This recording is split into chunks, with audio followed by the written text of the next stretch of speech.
some people get this narrative of a story and they say, bam, this is what it is, this what happened, this what went down. But that was their own personal anecdotal viewpoint of the story and not the totality of it altogether. So you get this small little viewpoint, and then bam, the news, you know, whatever news outlet comes out and has the full story, but that small clip of whatever creator had already got out there first, people start running with it, and then other influencers grab that hot take and they'll run with it, and before the actual real story gets out, it's already this snowball effect of the wrong information. And so there was never any fact checking that occurred, and now you have this huge story out here and it's completely wrong, and it's dangerous, and it could also lead to other people getting hurt with the wrong information. Yo, welcome back. This is episode 9, Jack of All Trades. I'm your host, Jymal. You got my co-host, Tom, and my co-host, Stan. Fellas, what is happening on this beautiful Sunday? What's up, man? Oh, yeah, it's nice, it's sunny, it's good, ready to go, ready to get into it. We got a whole bunch of topics to run through today.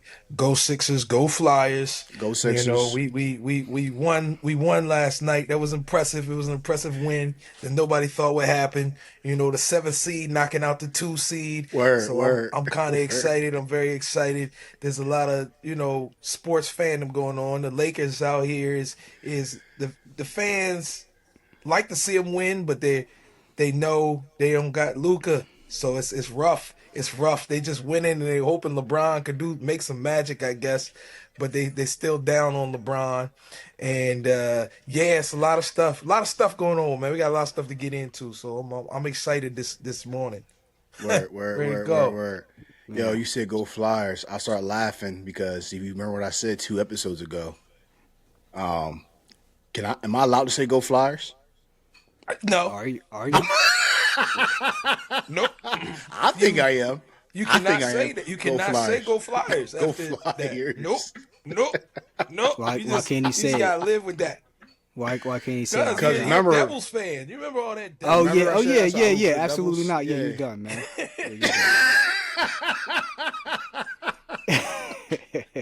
Yo, y'all are dead wrong, bro. Yo, I told some people off about the podcast. What I said, they was like, "Yeah, you can't say that, dog."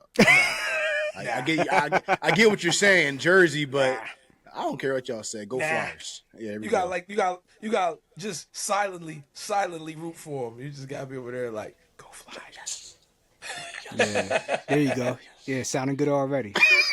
Yeah. Anyway, go Flyers. Go Stan. What's the deal, bro? It's good, man. Had a big boxing match last night with Naoya Inoue, the Monster, and Junto Nakatani. Excellent match. Fireworks there. Benavidez had a stoppage in his fight, you know, so it's a great night of boxing. And then obviously the Sixers doing what they do, man. Finally, I got the monkey off our back for at least for one team. Man. Yeah. I think Jason Tatum not playing Game 7 had a big reason why, but we'll take it how it comes, man. We play who's in front of us. So we got to take down all the Eastern Conference juggernauts, right? Yeah, all the rivals, Boston, New York. Hey, listen, they didn't give us any excuses when Embiid was hurt. So, oh well, that's tough. Facts. Right. That's true. That is life. So let's get it.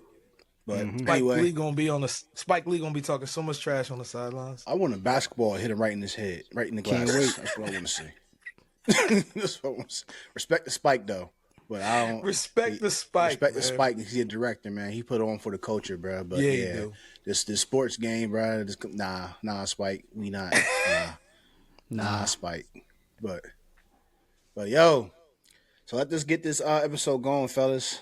So we have some interesting topics today. Stan, wanna go out the first one? What we talking about right now?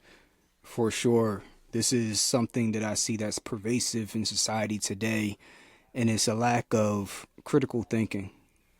And it's really that simple. I don't know what other way to put it. People, as simply as hearing a bit of news or information and then not fact checking what they heard. Just basic, simple protocol. when you hear something, you always fact check it, right? When you see a big news article come across your phone, you look at the source first. Did it come from Joe Schmo down the street, or did it come from Adam Schefter? Right? Adam Schefter probably had to verify his sources once, twice, 3 times over before he put the information out. So at least to some degree, you can be certain, okay, this is the news that actually happened, versus somebody who is just trying to break the story and didn't confirm it. Now, not only may they be wrong, if that's indeed the case, but now you're wrong because you believe them without verifying first. And then people will go ahead and post their videos up and go with the narrative that based off what they just heard without verifying it. And now the problem is, instead of 1 or 2 people hearing that in your community, now 5, 10,000, 100,000, 1,000,000 people hear it, goes viral, and now everybody thinks one thing without realizing that the source may have been incorrect to begin with. Now you have all these other sheep that are following the wrong advice, for example. So that happens no matter what subject matter, what category you're talking about. That just seems to be pervasive in a way it just wasn't 10, 20 years ago. And maybe every decade that you go back in past, people may have had may have had better ability to kind of think things out before doing them. Verify your information before you just dive into something. That's just something that's been on my mind lately. Because it's very easy for people to get out there and make lifelong decisions off of a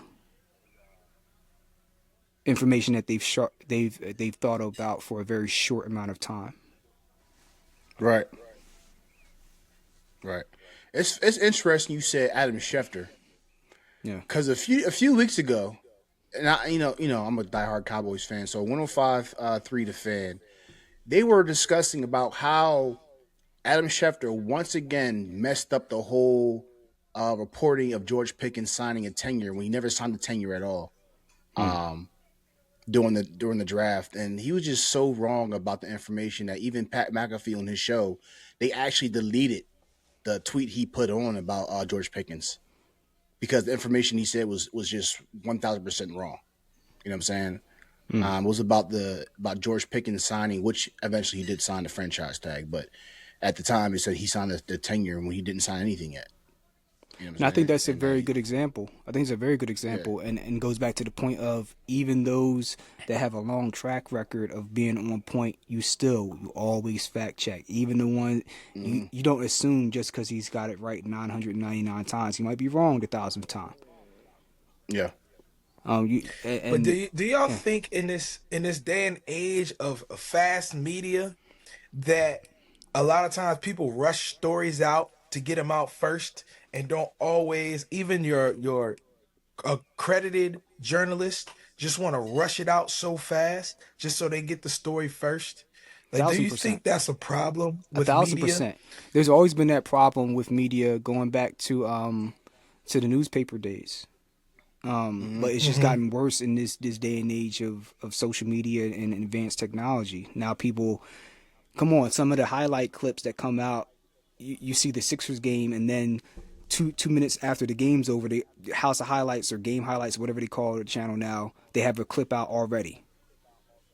All right, that's an example. That's a highlight clip, but it might be stats for the game or whatnot. Maybe they got it wrong, but they had to get out. They had to be the first person to talk about it, as opposed to really verifying whatever story they're going to put out. That's another variable to that equation. That's an issue.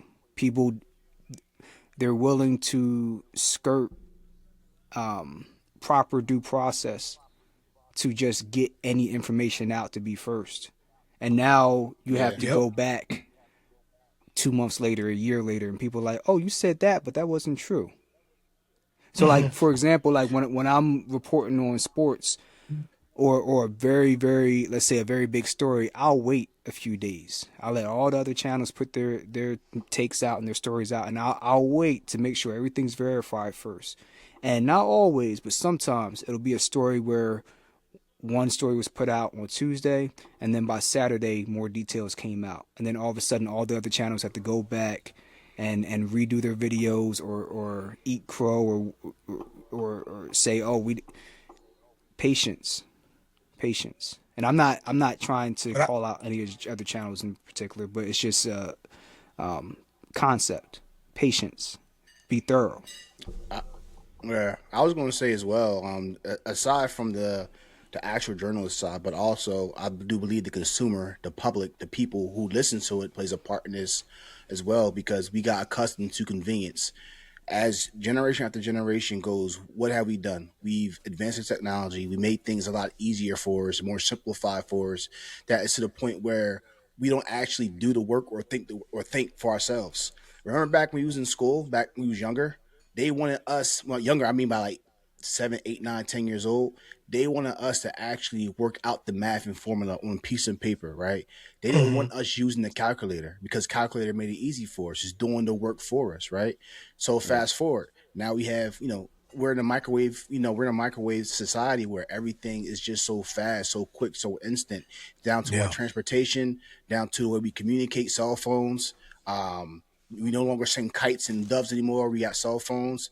It advanced to having phones in our house. Now we have phones as we're walking. You know what I'm saying? We have information at our hands, and things are so quick.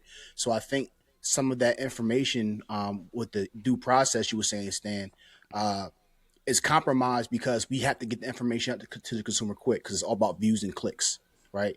Who has the most views? Who has the most shows? Who has the most traffic coming funneling Mhm. to our channel, to our network? So, um, even with all that, I think it's really the driving point is getting the most views, right? Yeah. And with that, then now you're compromising the integrity of the information that we're going to be reading. Right. Um, so it's just again, I think it really comes down to it goes back to money. You know what I'm saying? How can we drive this and get the most profit out of it? Um, so I, and that's what I think. Go ahead, Tom. well, I'm just saying, I think there needs to be a responsibility not only on people and their opinions, but also the ability to fact check.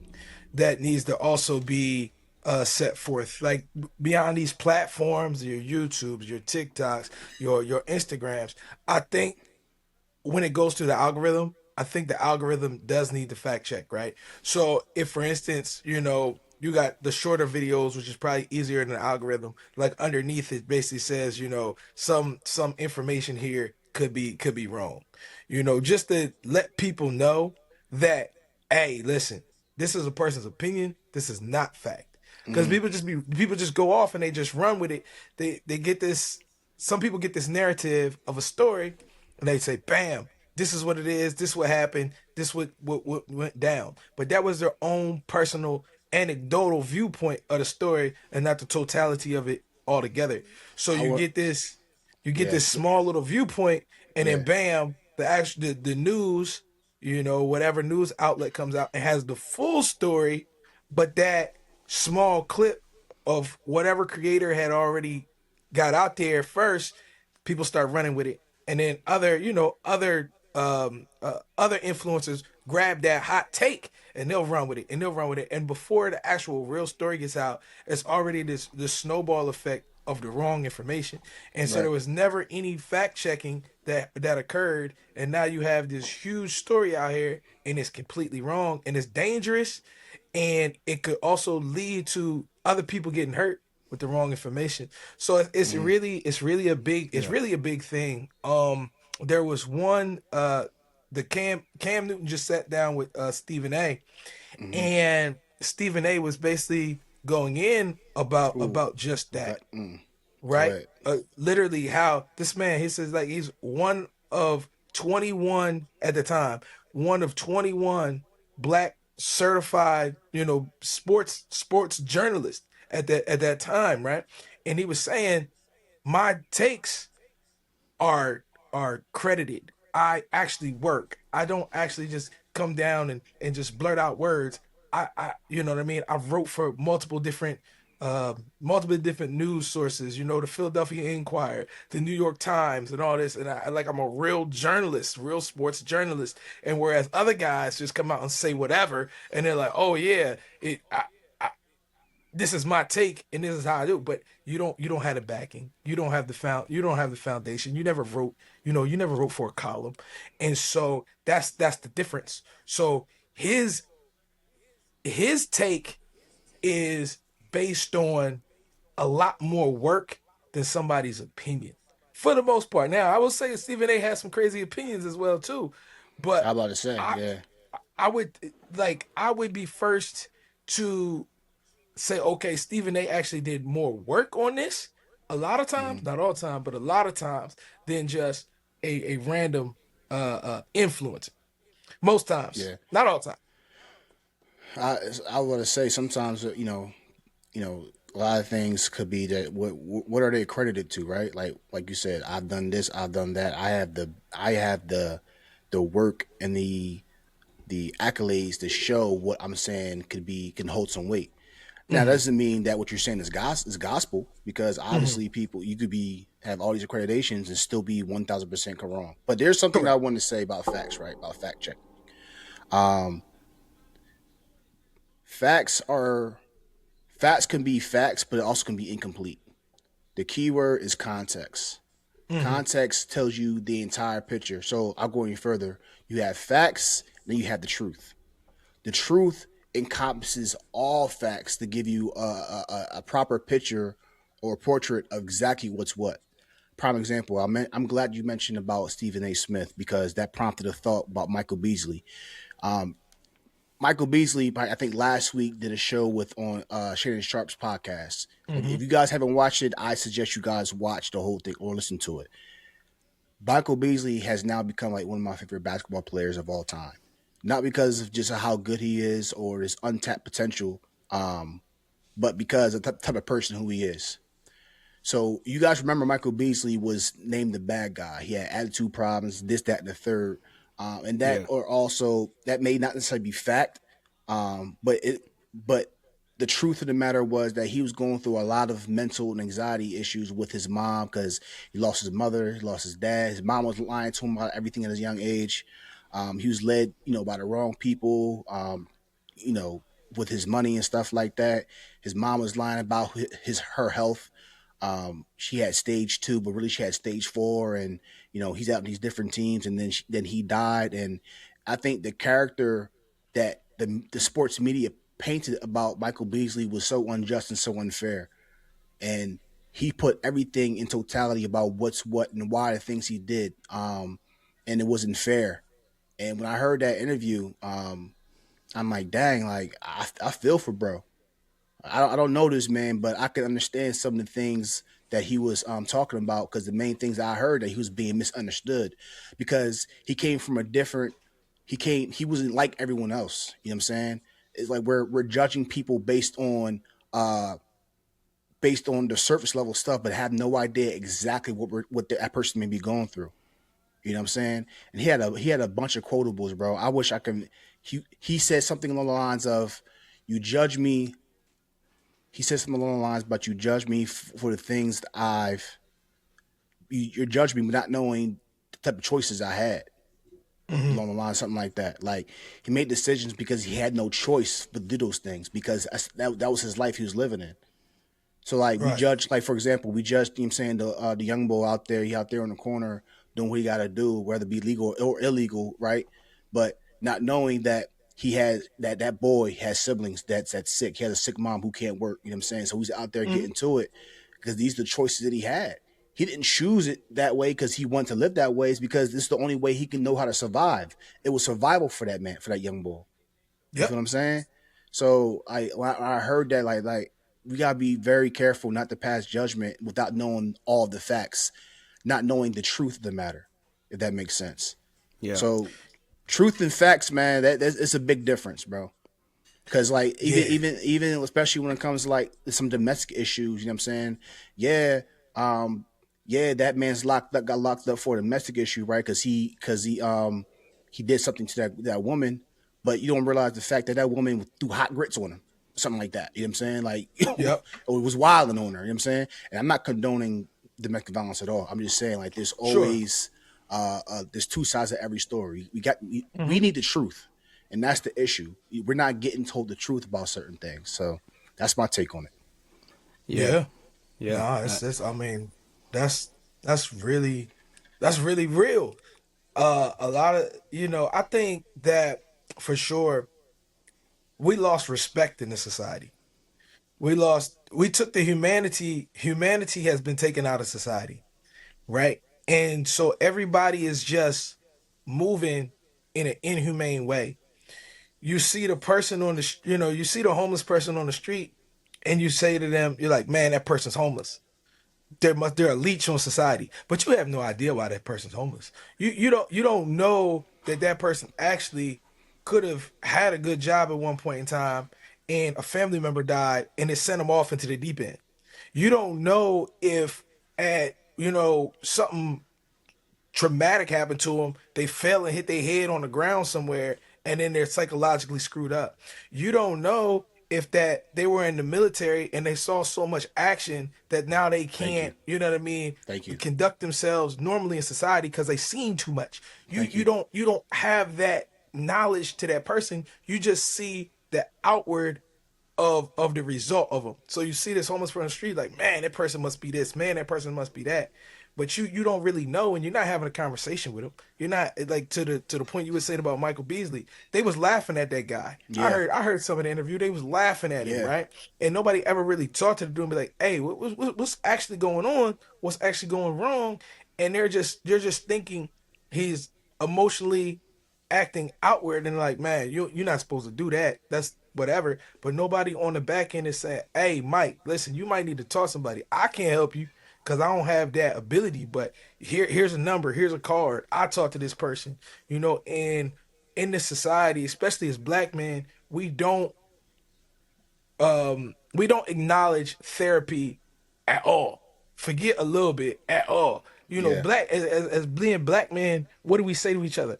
Hey, yo, good brother, you gonna get over it. You be all right. Shit like that. We say stuff like that to each other, but what does that even mean? Yeah. So it's a lot, man. It's a lot, and as we go forward, we really need to look, and we need to think about being humane to each other and looking at each other and saying, hey, yo, this person got something going on. I can't help them, but maybe somebody else can help them, right? And whereas just not looking at folks and be like, oh, that person crazy, and just writing them off. You don't even know. Like, you have no idea. Yo, let me say this real quick. The real quote is we got to have an episode on just Michael Beasley's quotes to be saying, bro. Like, it's a book. He's a book. I'm not sure if he made it up himself or he got it from somewhere. But he said this: we judge decisions without knowing choices. Yeah. That's heavy, bro. For sure. We're judging that man or that child or that boy or that woman about something that she did, not realizing what type of choices that he had. She had to have no choice. This probably was the best thing that he or she could do. You know what I'm saying? Like, and I guess to bring it back, you know what I'm saying, about to Stan's point about, critical thinking, especially with, making sure we get all the information before we actually make a judgment about something.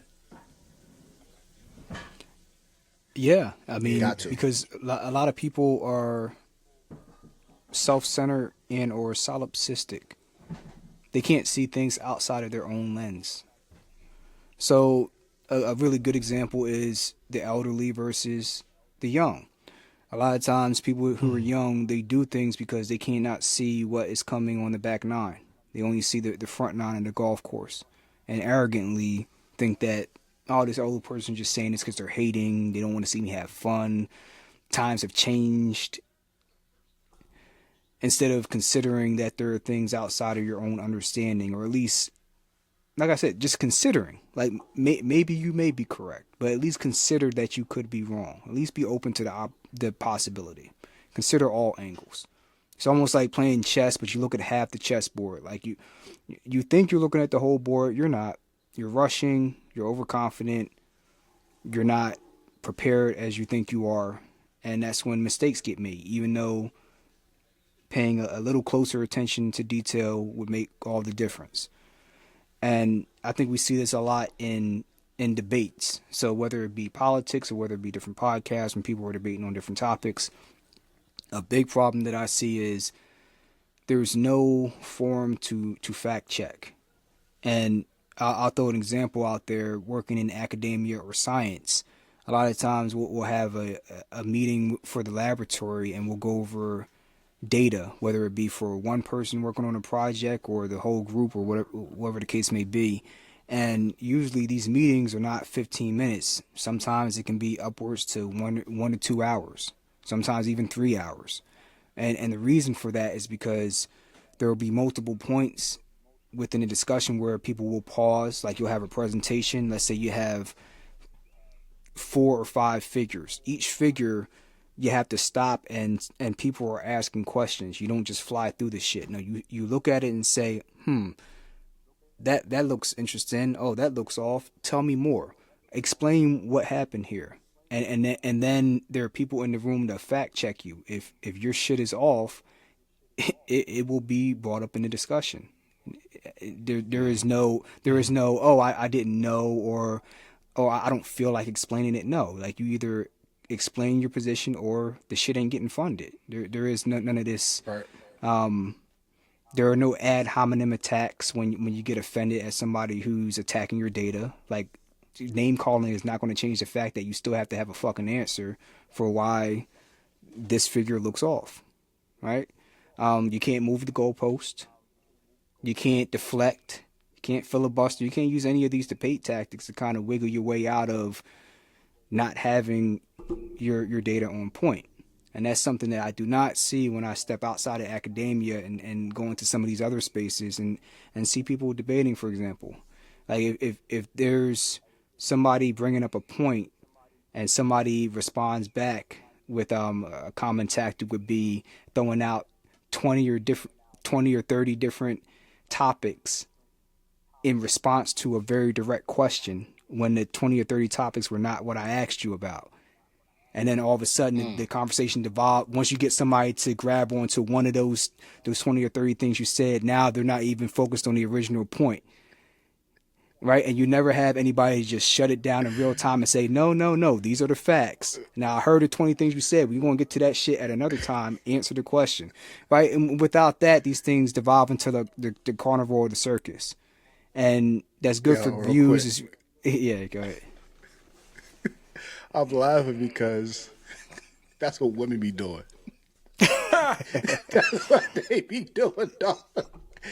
You be baiting and arguing with your shorty, talk about one specific thing, and then next thing you know, we talk about something else. Like, yo, well, what? Wait, lid off on there's no cap on the iced tea. What are you talking about? Like, I'm not arguing about this. The original point. Yo, bro, that's what they be doing, though. How did we get here? Not supposed to be here. It's never. Yo, that's not even what I'm arguing about. You missing the point. Like, what are you talking about? But yeah, I'm sorry, man. I love y'all. I'm glad that resonated with you.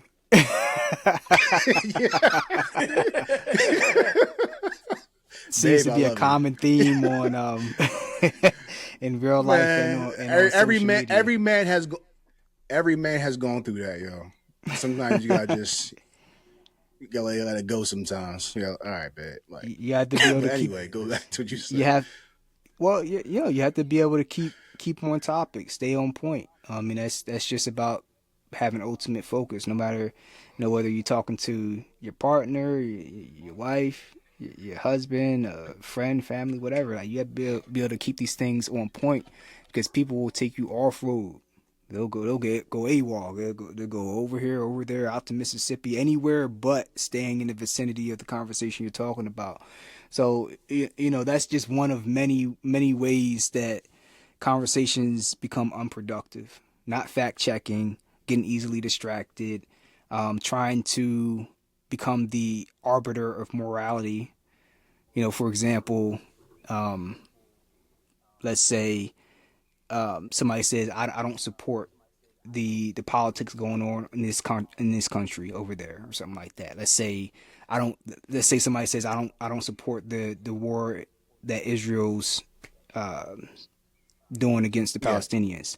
And then a counter Yeah. argument somebody may come out and say, "Oh, so you're saying that you're anti-Semite," right? Trying to inject like a That's completely yo, derailing statement. what So exactly? trying to say so if I Exactly. so then Exactly. if you engage with that, now all of a sudden if I disagree with the Palestinian war, that means that I hate Jews, right? So like you have to be very So I'm like here. Now you're way over there. Yep. exactly, and Yep. you have to have And next thing you know, next thing you know, you're defending yourself that if you're anti, you know what I mean, or not. Like, wait, that's not what I'm talking about. I'm just, yeah. Yep. I'm following. right. So all that to say that a lot of people do not engage in dialogue in good faith nowadays. A lot of people are That's ill true. informed. They're ill informed. A lot of I'm not blanket statement. A lot of people are ill informed about the things we're talking about, not because they're dumb, but because they don't take the time to really just Google. They come in with a preconceived bias, so even when they hear facts to the contrary, they'll rebuke truth, even though the facts are there. And then three, people will try to derail the conversation with many bad faith tactics. So you have, and there are other things there, but it's a multivariate equation as to, I think, why we have a disconnect in terms of communicating in good faith and with respect in this day and age. People will lean towards disrespect, to Tom's point, before they'll look inwardly and say, let me reconsider what was said or what I heard. Let me at least think it over twice. Mm-hmm. So I mean No, I that's think just the people are at a point where, yeah, yeah, what was you gonna say, it's the Tom? divide and conquer tactic. It's the divide and conquer tactic. Mm-hmm. You have everybody going in 100 different ways, and nobody can focus on one thing, so nothing can get done. So I mean, it's by design. This is a by design theory. You can't have an organized people and in this society right now because an organized people would see what's actually happening and what's actually going on. So you have the government that puts all these different things out there. And whereas, let's say in like a 1970, right, you have a newspaper as your basically main media source. You have some television, but everybody doesn't own a television in the 70s, right? So a newspaper, that's your main source of news. And like I said, it's cited, it's accredited. These are journalists. They have to write. They have editors. They have people who reread what they did, right? So it's this whole organization, company, that that has people over people, whatever. So before an article even hits the streets, it's been looked at by 3, 4 editors, right? And these are all journalists who went to school, who have worked on their craft before that newspaper article even gets printed. Now you could throw out so much information to people that you confuse the mind. And so people don't even research a topic. As Stan was saying, you guys sit there for 2, 3 hours sometimes researching a topic. Nowadays, people will see one news article, read 30% of the news article, and think they understood what even happened, right? If they even read, they might take it from the internet. They might take it from, a short clip on the news to say, hey, this is what happened. But this person sees that, the other person sees the other 20% of the news article, the other person sees another 15%, right? They all getting these different pieces in these different parts, and now nobody actually knows what's going on. And so the government swoops in and they just do whatever they want to do. Like, oh, nobody knows what's actually happening. We can say whatever, and boom, we put it out there. We throw a bill out there. Nobody read the bill. You know how I'm on politicians and the political foray. It's like, boom, we throw a bill out there. Nobody actually read the whole bill. We pass it. Boom, done. Nobody even knows what happened until 15 years down the line. And now, you are in a disenfranchised situation. They basically came in, took the whole town over, mowed it down, built new houses on you. And it was already done, but nobody read it. Welcome to gentrification. And that's what they're doing over and over and over again in society. It's sick. It's actually a sickness. That segues right over into a quote I was going to share, and I actually just remembered it. It's funny that you said it's a sickness. I want to go back to the movie called Sicko by Michael Moore. You know, the guy that made Fahrenheit. Yeah. The movie about Twin Towers. He made another one called Sicko that was talking about the healthcare system in America way back in the 2000s. So this has been a long growing problem. And what he said, is commonly cited, the people who are the most in need of healthcare are the least likely to be able to fight back. I'll say that again.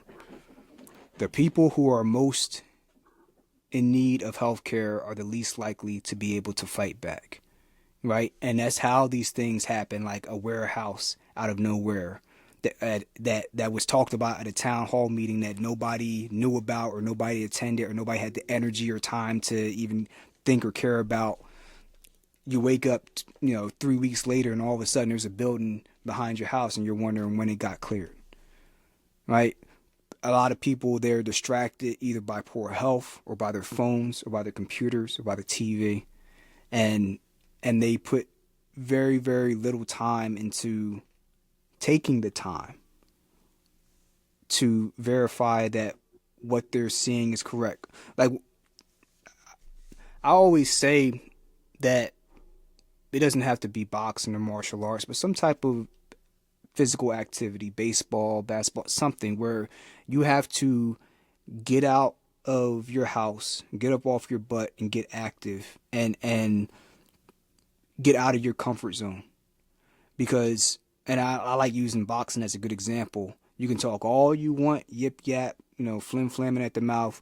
As soon as you get into the ring on fight night, the bell rings, your trainer can't help you, your family can't help you, your friends can't help you. And if you didn't prepare properly for the test, none of that filibustering and all that shit, it don't mean nothing. As soon as that first punch hits you in the face and you realize you don't have a plan B or C, that's it.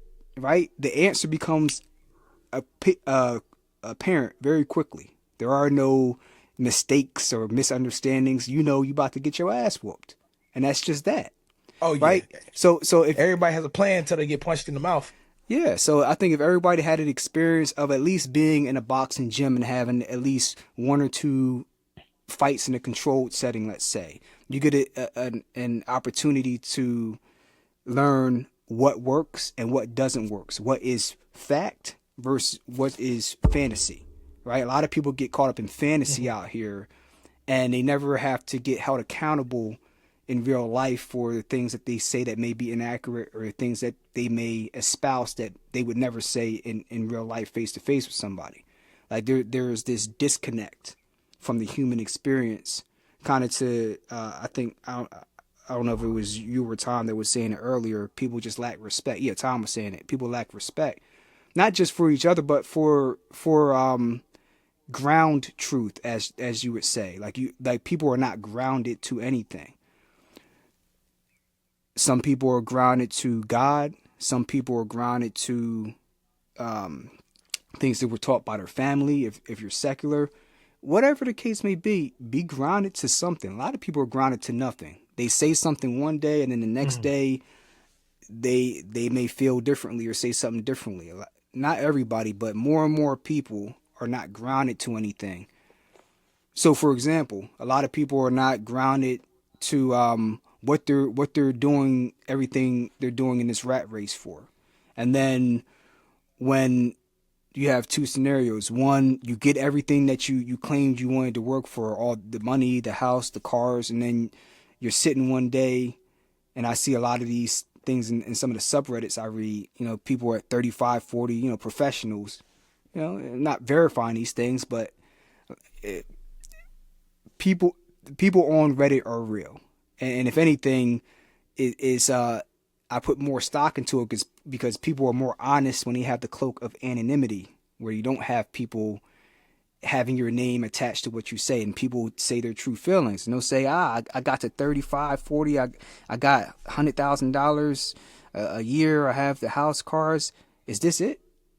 What else am I working for? Like they haven't thought beyond that. There's nothing deeper than that for them. Like they have no purpose beyond what they're doing it for. Or they'll get to a point where they make a lot of money and then all of a sudden they get sick. They did not foresee that life could happen. And then all of a sudden, what they thought would be easy sailing because they had money and all these material things, now those things mean nothing because you don't have your health. So it's like a lot of people. It's just another example of when people do not think critically. Like Mhm. you be grounded in something. Think critically and be grounded in something. Because if you're not grounded in anything, how do you know the things that you claim you want will actually fulfill you when you get to that destination? And I see more and more of that popping up in the population. So again, just critical thinking and having an appreciation for actually having to stand on the things that you say and think. Not being able to wiggle your way out of the conversation later by saying, "Oh, I don't care." No, life will show you why you need to care if you don't think about these things. Word. Not being able to say, Stand. "Oh, I got this wrong because I didn't think about it." Oh no, I was only 25, so my frontal lobe didn't develop fully. Stop it. You can be sent to war when you're 18. You can buy cigarettes when you're 18. Yeah. You can start drinking when you're 21. Yeah. Or do we pick and Not choose anymore. when we do we like to pick and choose when we infantilize people? Right? Mm. Mhm. Rules for thee, but not for me. We just have to be more consistent in thinking critically about things before we say them. And it's not about being right all the time. It's about at least being open to other perspectives beyond your own. You may be Right. 80% right on something, and there's 20% that you couldn't or didn't consider. And if you're stubborn, you won't hear it. If you're open minded, at I'm least about you'll to at say least that. yeah. I'm about to say that. At least be humble enough to receive someone else, so you can get. So, like you said, if you're getting 80, if you know 80% of the information, but at the 20, that's right there is a difference between fact and truth. You know what Yeah. I'm saying? And you gotta be humble enough to accept that. You may not know everything, and just be grateful that you received the, you know what I'm saying, all the information. That's what I think you should do, or be like. That's how I feel. Yeah. Ego's a, You should just ego's assume. a e, Yeah, go ahead. Yeah. Ego's a big, yeah, ego, bro. That is the fall. Ego and pride is the fall of a lot of people, bro. That's what makes That life is fun true. though. Assume that you don't know everything, so at least you have something to look forward to learning. If you figured everything out, Yeah, it's the end of the credits. It's the end of Streets of Rage. You just look at the credits and cut the game off. Like, what are you still doing here? Right? Since we know right, everything. right. That's a good thought, bro. It's a good Yeah. topic, man. Yo, that was a lot more critical thinking, bro. Not just, especially in other arenas, bro. Especially if you're in a political environment, bro. Like critical thinking should be just that. Isn't there like some type of test you gotta take to be a politician? I'm not 100% sure because I'm not one myself. Or is You it don't just a have to matter take of any tests. damn? No tests. Okay, so I think you should take a test. No, Oh, speaking of you that, gotta take a you test. reminded me of the last thing I wanted to say. A lot of Go people ahead. have a difficult time wrapping their heads around this or accepting it. Two things can be true at the same time. So that's why a lot of times Facts. you have That, people on one that's side or good. the other. They're either, let's say, for example, Republican or Democrat. It's like, you can be Republican and still have things on the Democratic side you agree with, and vice versa. Right? Yeah. There's no nuance with Yeah. a lot of people. There's either like Right. all or nothing, black and white. There is no middle ground with them. And that tends to bleed over into the way a lot of people navigate through other areas in their life. It's like it's an all sum game. There's no in between. And it's such a rocky way to live life, in my opinion. Yeah, because that doesn't even create any thought. If you're just following one path or you following another path in a The dark particular side. uh yeah, in the particular, like, oh, you're Democrat, you're Republican, and I'm gonna follow this Democratic side of things. Oh yeah, they vote that way, I think that way. Republican, oh, I'm gonna be conservative. They vote that way, I think that way. That leaves absolutely no space for thought. So this whole time you're just saying, "Oh, I'm gonna follow what this side says." Where in you were born with a brain. You are the one who made it out of 1,000 other sperms, and you now exist. And you gonna Millions. take and you're gonna millions, right? And you're going to That's a low take count. that and you're going to squander essentially that the fact that you were the one out of millions who made it, and you're gonna waste your brain and say I'm gonna follow what somebody else said, and I'm not gonna do my own critical thinking. Like that's to me, that's so sad. It's so unthinkable that somebody would just say, "Oh, I like what this person has to say," and not take no time to look and say, "Oh man, let me do some research. Let me spend at least 25 minutes on looking through multiple different resources, multiple different articles, multiple different news sources, whatever, just to maybe get a better understanding on what this person's saying, not just a certain person, like the president of the United States, for instance, getting up there and saying, "Oh yeah, we're gonna bomb this country because I don't like them because they got more sand than we do." And you're like, "Oh yeah, that sounds like a great idea."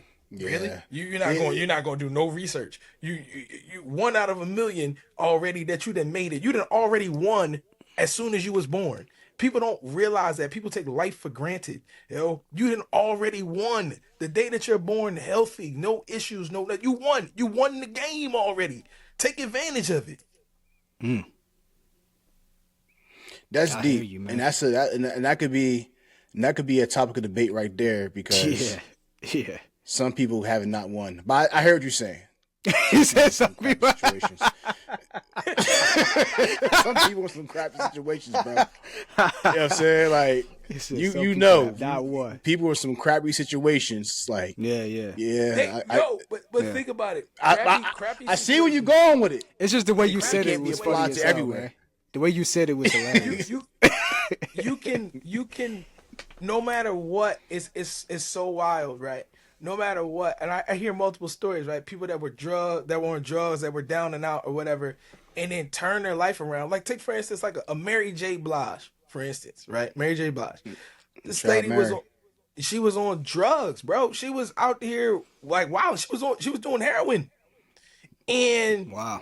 realized I can't live like this. I can't keep going down this path. I have to change my life.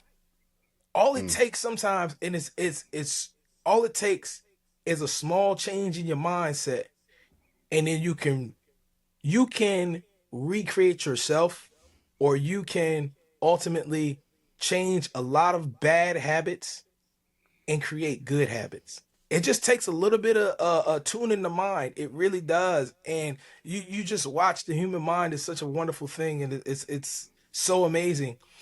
And you watch it and you see it happen with people born from terrible situations. So and then turn out in life and create such a great path, not only for themselves but for others as well too. So yeah, I mean it's real, man. It's real. Respect. Sometimes it just takes that little bit, just a little bit. Yeah. And you can make a miracle. For sure. Absolutely. So that's good. That's a good first segment, fellas. What we got next on the agenda? So next what's the deal? We got a story. We got a story out of Inglewood, right? Inglewood, California. First and foremost, the Mayor James T. Butts. He's been the mayor now in Inglewood for 4 terms, an unprecedented 4 terms, because the actual rules or the laws is actually only a 2-year term. So he's already did 2 more terms than actually is by Inglewood's rules.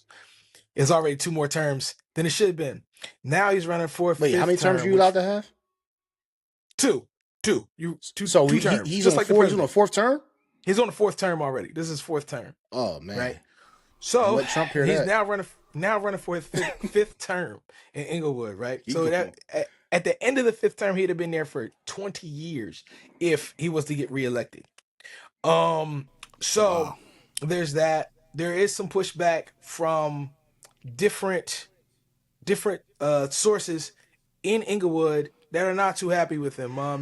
There's some issues with the police department. There's a few other issues as well too, but the one issue that I saw that I'm gonna get into right now was an article done by LAist, right? And basically they were saying that him, Steve Kroenke, owner of the Rams, and Ballmer, the owner of the Clippers, they have ad space right outside of the stadiums. You go to a stadium, you see the big signs in front. They got advertisements on them, say Los Angeles, whatever, billboards or and stuff Philadelphia, like that. whatever. Right. Okay. Big signs, big billboards right outside the stadiums. Right. They run ad space. And that's how teams make money. Let's not get this confused. All these athletic teams, they're there to make money. Okay, it is a business. No matter how much we like them, no matter how much you want to root for them, it's a business. When you buy a hat, they make money off licensing, franchising, et cetera, et cetera, et cetera. So, in Inglewood, Mayor Butts made a deal with Wow, a company called Wow. They have these huge billboards in the city. They are basically, if you were driving, they run over top of the road. So it's not off to the side, like off in a cut, like if you was driving over the Benjamin Franklin Bridge or the Walt Whitman. It's actually these huge billboards that are right above you, like gigantic, like the size of the street. They're huge, wow. They're bright, and they're frankly annoying. Overpasses? No, just on surface roads. Oh snap! So, okay. Yeah, it's not like it's on the freeway or the expressway or anything like that. It's literally on your surface roads, and you're driving. These signs are bright, so the neighbors that live around are complaining about how bright they are already. And according to the article, that there is, I believe, there's 100 of them in the city. Now, I personally have only seen 5, right?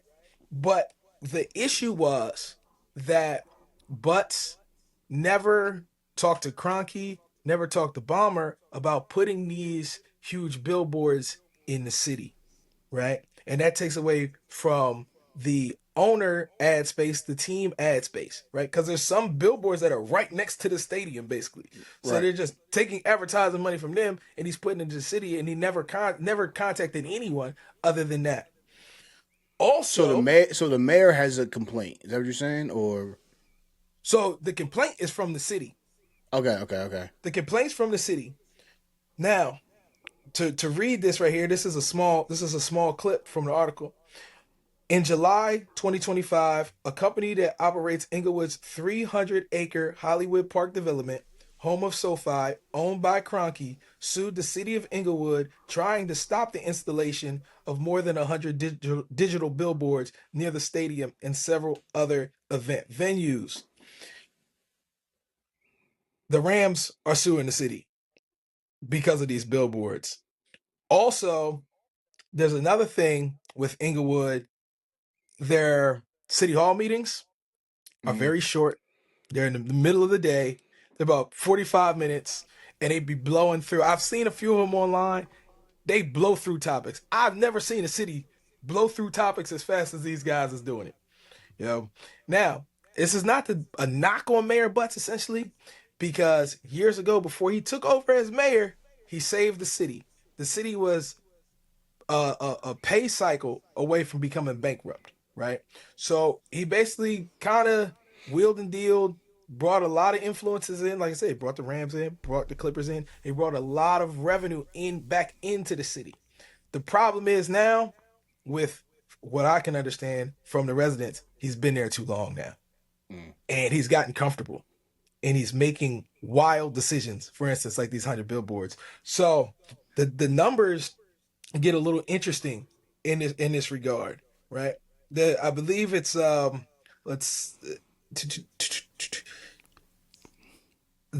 numbers that they're being sued for is interesting. I believe the number was somewhere around $20 million that they were being sued for these billboards, and nobody wanted these billboards in the first place. So it just goes to say, when it comes to the political situation, sometimes it's very important to be involved, and also it's very important to keep your foot on the people that are making the decisions next, because without that, you can get without that you're gonna get shitted on, and this is a case of being shitted on. And you can even look, like if you scroll through Instagram and just actually look that up, the billboards, and it's so many people online. It's like, we don't want them.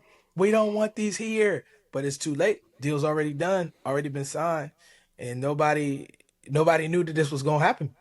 Yeah. It's rough, man. Inglewood's like a city of 100,000 plus people. It's just like, damn, bro. 45-minute meeting. Oh yeah. They be blowing the day while everyone's at work. That's why they don't know about it. Mm-hmm. Nobody knows, man. So nothing goes out like.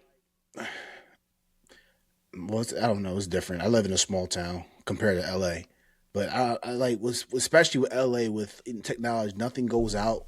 Emails, social media ad posts, and stuff like that. Stop mayor butts, blah blah blah blah. So it just happens when a decision is made.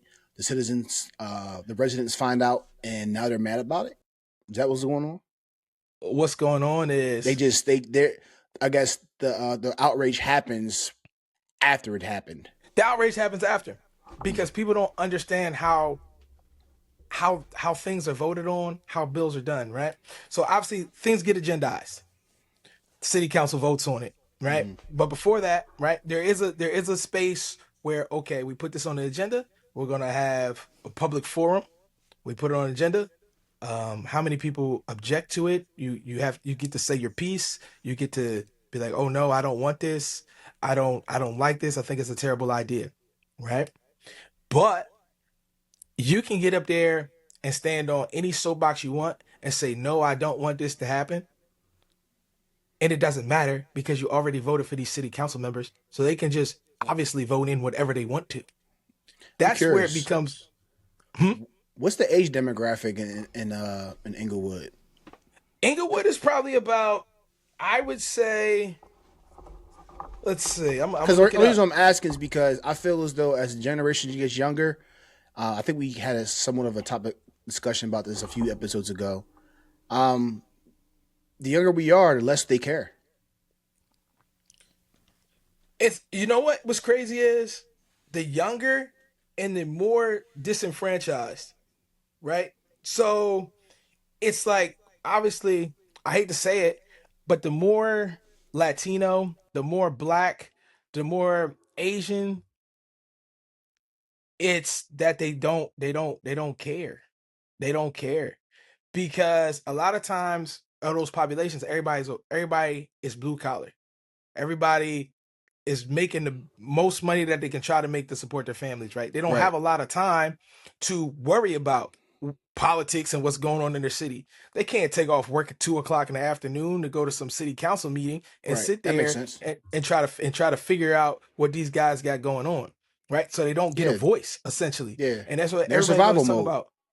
There's survival mode. It's kind of like along the lines that what Stan said, like episode 1 and 2. You know what I'm saying? It's like, listen, people are just worried about their immediate need. They're trying to pay their bill. They're trying to survive. And LA's dumb expensive. You know what I'm saying? So it is.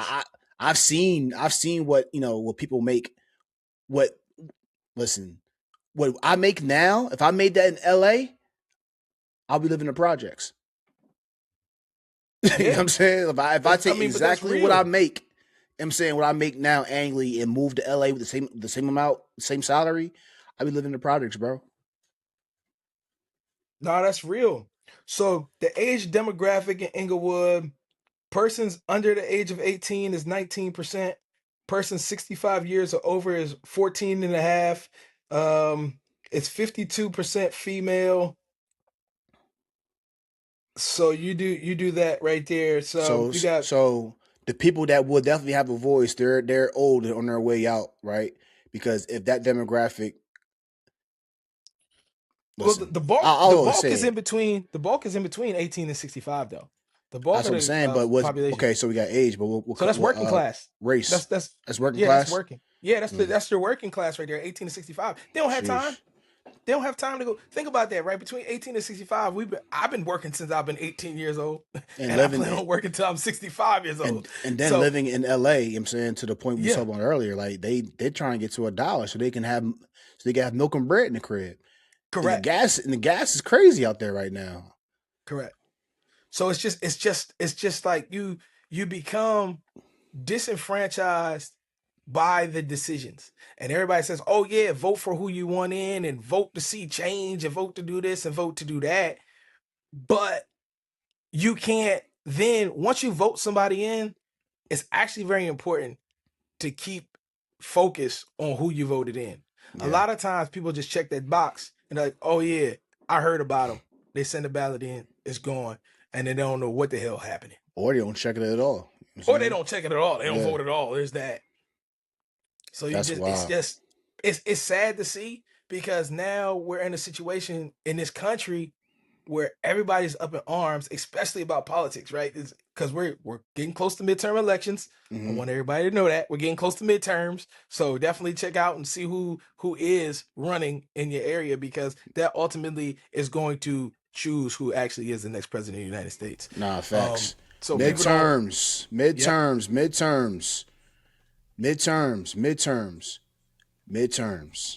Yeah, man. So yeah, like it's just you don't want bad situations to happen on top of bad situations. Like, you see the No Kings rallies that they had. They just had May Day, where it's for the workers and things like that. Everybody's you get these huge, large protests, but what do they mean? They don't mean shit if you're not actually pushing the line and getting anything done. You just out there walking around and took a day off work. Nah, that's facts, bro.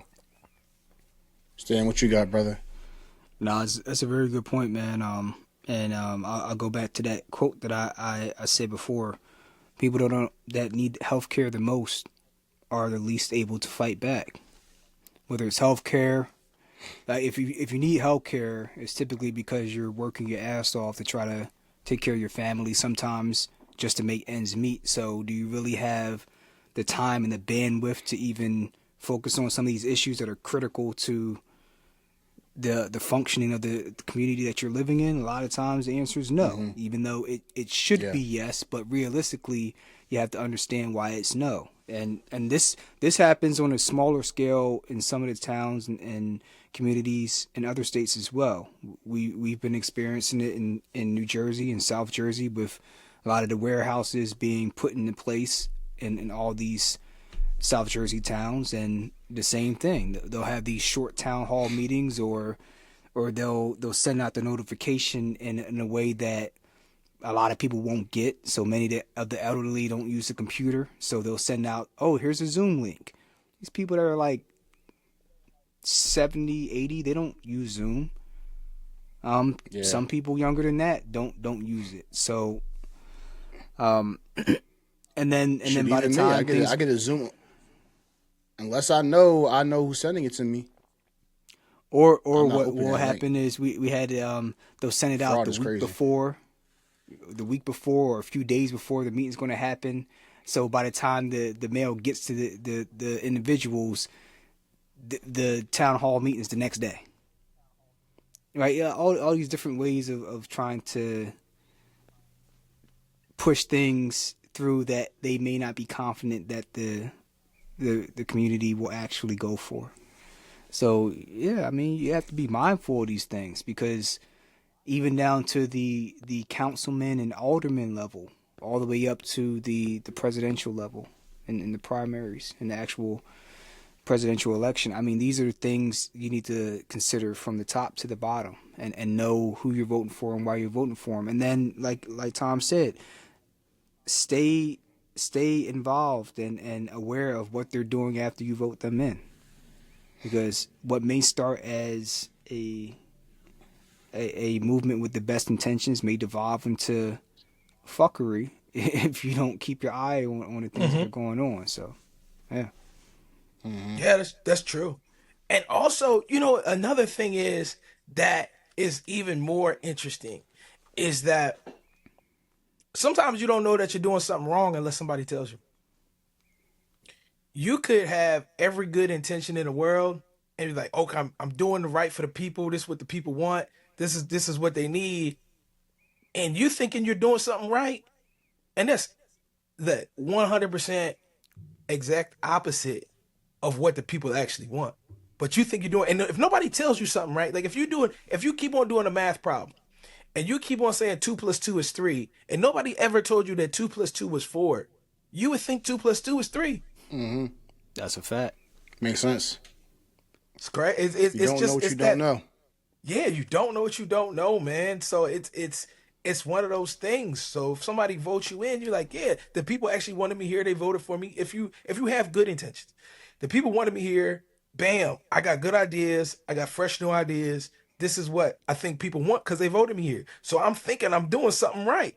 And until somebody says, yo, that's 100% not what we asked you to do. Wait, so real quick, how How was he able to get the 4 terms? How was without what's going on? How does that I don't, happen? I don't mean to cut you So off, fellas, but I'm gonna have to get ready to head out. But I really enjoyed this discussion, and definitely going to tap back in to see how y'all end this one off. Oh, facts, bro. Yo, all right, good brother. salute, bro. Enjoy Absolutely. your day, man. I know you got things going on. Handle your business, Yeah, brother. appreciate y'all, man. Holla. All right, Joe. So he basically um on the ballot, right? Or he basically on the ballot said, "Hey, I want to run for a third term." It had to go through city council. It had to get voted on for him to run for the third term, right? And everybody was okay with it because he had already done such good work in the city at the time, Mm-hmm. right? As far as they were concerned. So like, okay, cool. You know what I mean? We're gonna basically go against what's already on the docket and say, okay, we'll give you the opportunity to run for this third term, right? I forget the exact terminology that is used for doing that, but it can be done almost in the sense like the Constitution. For instance, in the Constitution can be amended. Yeah. It can be amended. So whereas you say, okay, Trump on the president can only be voted 2 terms in, right? Mm. But you can amend the Constitution. For instance, like if we are at war or something of that nature, the president can actually be voted in for a third term Which I to think not is, change. which I think that's trying to happen right now. Well, Yeah, yeah. there's just some rumblings about that, Yeah, it's right? definitely some rumbles about it. But go ahead. I'm following what you're saying. So it's similar to that, right? The city, okay, we're like the city's basically says, all right, shit, you've been doing such a great job. We want you in for a third term. City council decides on it. Bam, they put it out to the community. They put it out to the public. They basically say, do you want this person to even be on the ballot for a third term? Because you have to essentially go against the constitution of the Mm. city. They said yes. Cool. He's done such great work. We want him here. Does it again for the 4th time, right? Great. He's been doing such great. Now he's doing it for the 5th time. Like but at a certain point when you become a politician for so long, you become complacent to your ideas. And that's even so there was the mayor of Los Angeles, Tom Bradley. Tom Bradley was the mayor here for 20 years before he ultimately uh stopped running for re-election, and then somebody else came in. But yeah, he was 20 mayor in LA for 20 years.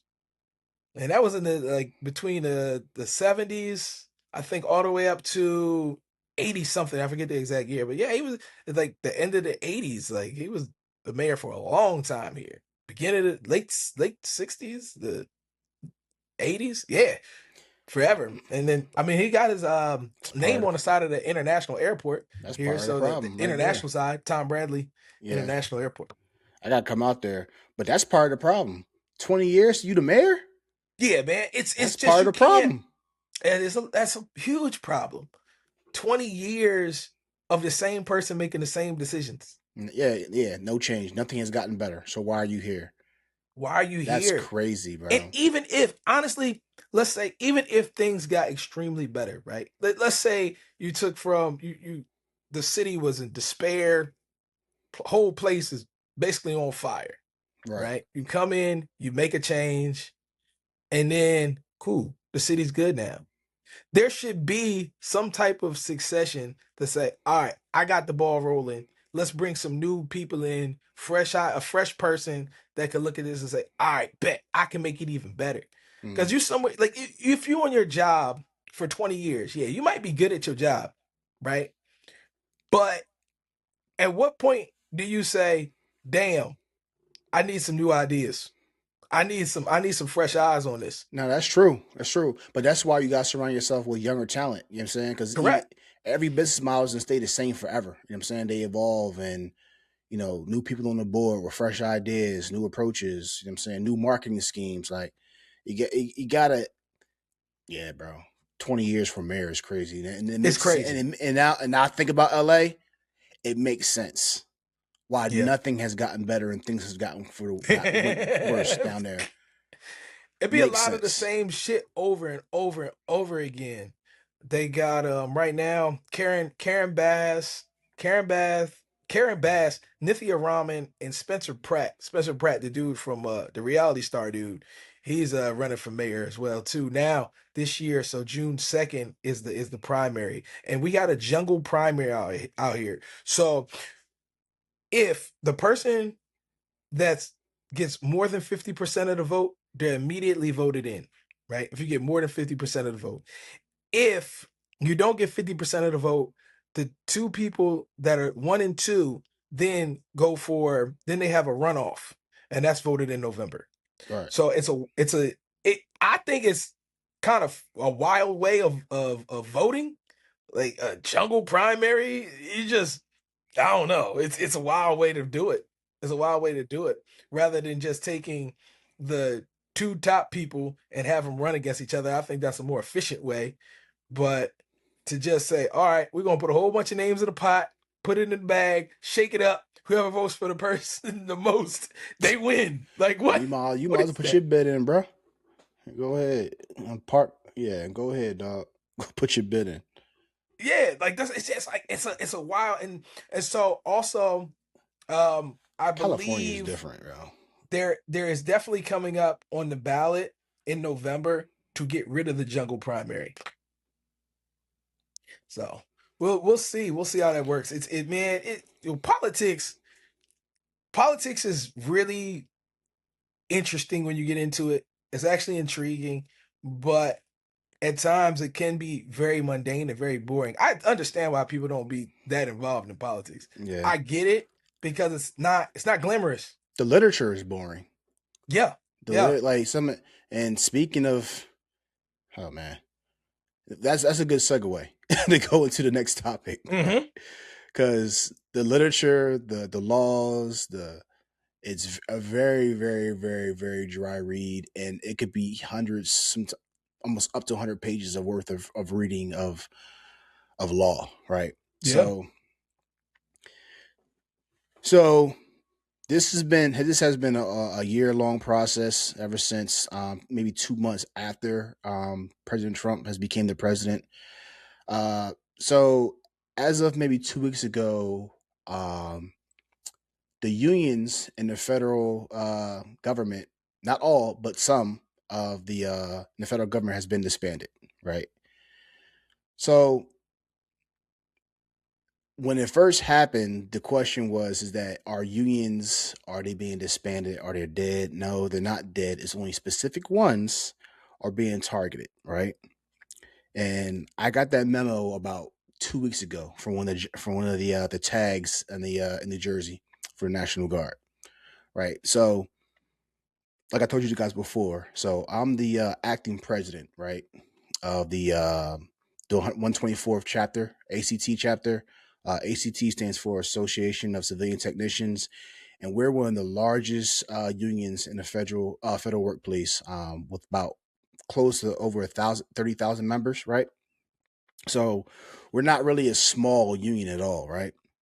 So, like I said, my chapter is the 124th chapter over here in New Jersey, and our CBA has gotten terminated. It's gotten terminated. We're no longer recognized. So far as the unions being dead, we're dead, right? Not just us, but also our sister unit, the one and the 108th. They have a chapter as well. They're dead. You got some Army unions. They're dead, and yeah, they're all not all dying. There are some other unions that are still much alive, but there's a reason why we're being targeted. Now I'll get into that in a little bit.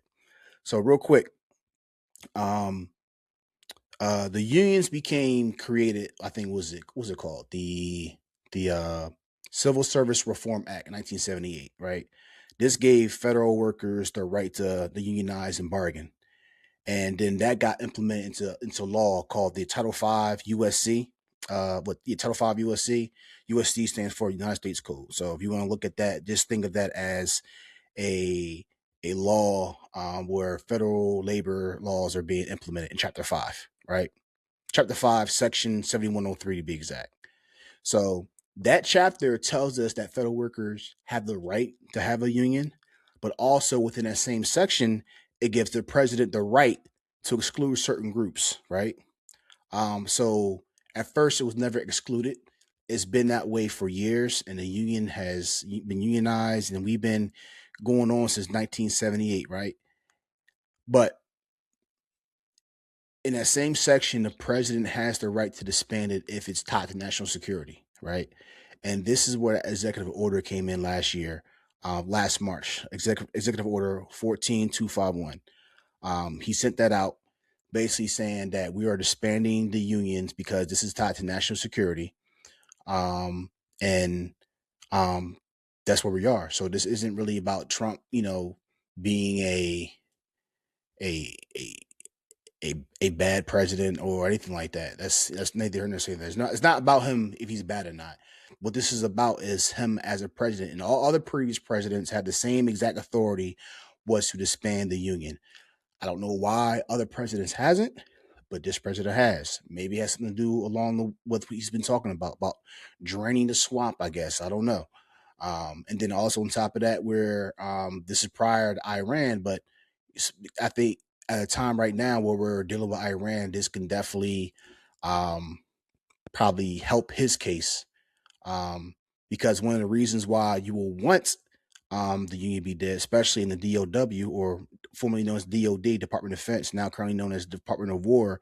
So there's no bargaining, no representation, no agreement. And reason why that may potentially work, because that means that there's no longer anyone in the middle to stop any type of implementation when it comes to military readiness, right? In times past, if they wanted to change a certain, let's just say they wanted to change our schedules from Monday through Friday, right? They would have to negotiate with the president of that chapter before they implement anything. And we have to go through a different bunch of things. What days, what breaks are we allowed to have? People need to get ready, because they're used to living a certain type of lifestyle. So now when you start doing these schedule changes, some people got kids. So what are you doing for childcare, right? It's just not a matter of you just making a decision and making a law and then we implement it right there on the spot. No, you got to negotiate with us, right?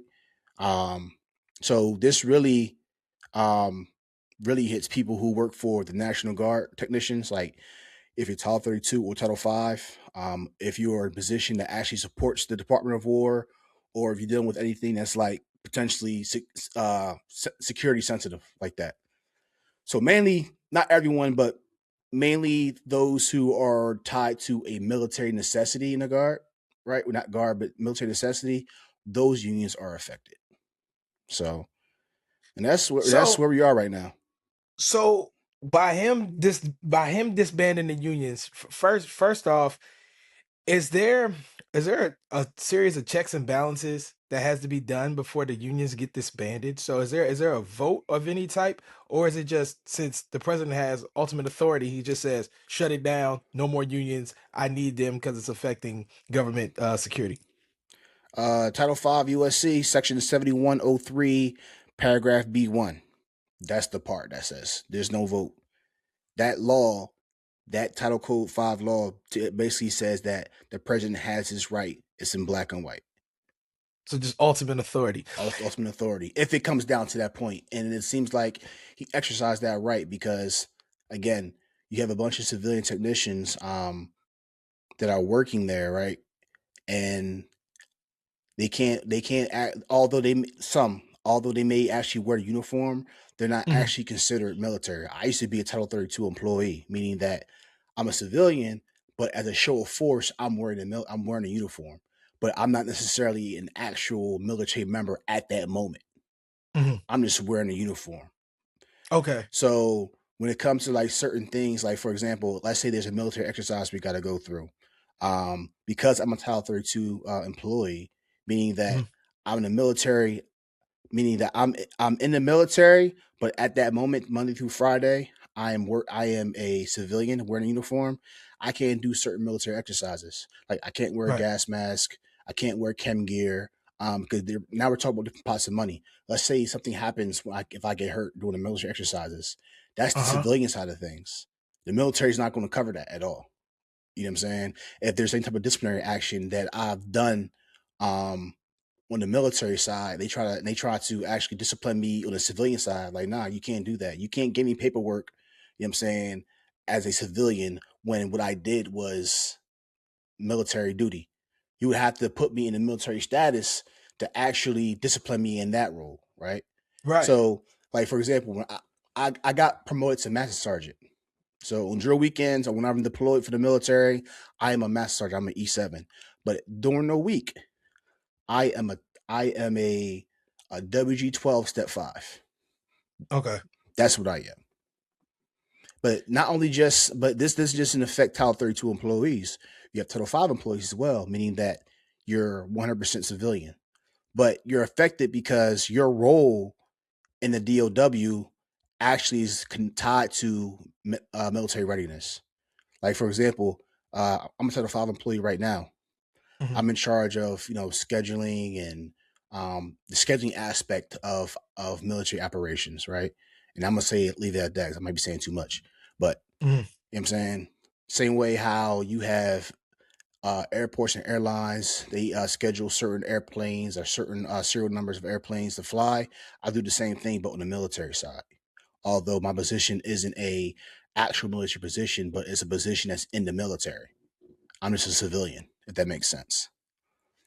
So So if these if this union if the unions are disbanded, right? Because unions in place, unions that are in place, right? They're there to protect the employees. Without a union, you're saying schedules will be changed. So, for instance, if it was set up 8-hour workday, now a 12-hour workday could be implemented, and we let's have say, for instance, we would have no protection. no No protections, right? protection. The only thing that it's easily there are so there's a thing called OPM, right? OPM.gov. I'm not sure you're familiar with that, but that's what we have right now to give us our guidance. So they want to implement something. I would think that it would be easy as just changing something in law and have it in OPM, and then that's that. There's no negotiation with the union. That's what I'm saying. That union contract, that collective bargaining agreement, Yeah, that allowed us to be able to negotiate. So if they were trying to pass something, we would have a say so. And it can just not, and only not just for our chapters. It can go all the way down to national. You know what I'm saying, all the way down to the president of the entire union. You know what I'm saying? Because like, and even still, right? Right now, they're still at Capitol Hill fighting. They probably fighting to renegotiate and things like this while this is happening. So, we definitely have a voice and have an opinion, but as of right yeah. now, they're just nothing shaking. If that makes sense. So No, they're I mean and this is bad because if there are no union members, because it costs money to go to court, right? If there are no yeah, union members, there's no people paying to the unions, and there's no unions. How are we able to fund the union to actually do our work for us? So it's like man. it's wild, bro. Yeah, no, that puts.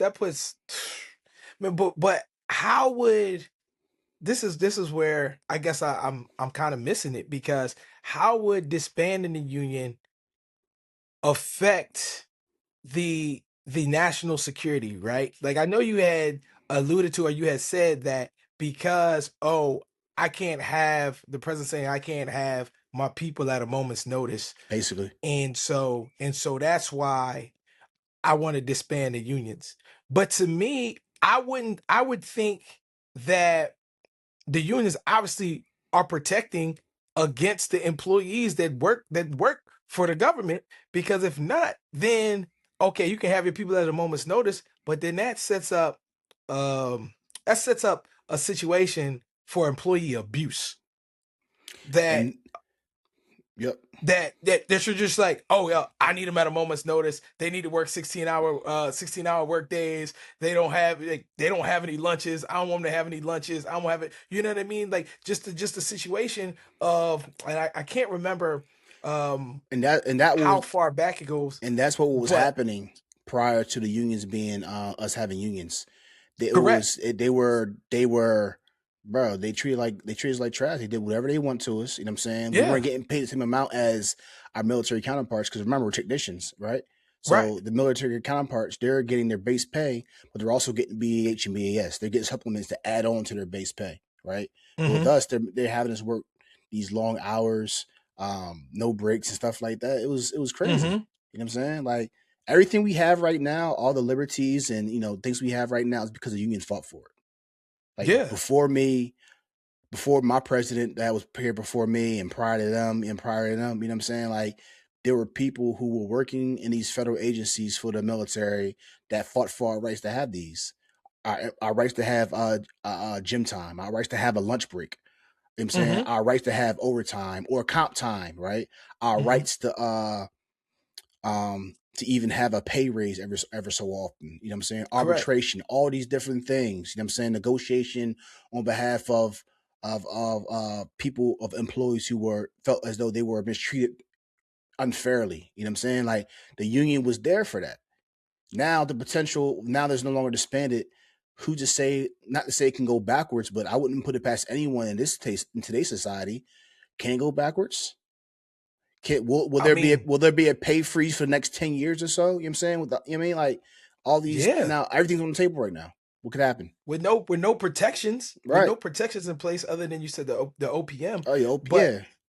but after that, I mean, it's just I'm even thinking more on the lines of health risks, right? Because you were also saying not being able to use the gas masks and not being able to use the other personal protective equipment that you need for the job to protect yourself, right? Working in hazardous conditions, Mm-hmm. right? Like the dust, the The fumes, chemical, yeah, yeah. the chemicals Yep. and all that. And without that, the only other thing you got, obviously you got to have OSHA in other in government agencies that come in and check those things, but without a union to protect the actual employees, it's a anything goes type of situation. That's what it potentially could be. I'm hoping that it's not like that because I would say this.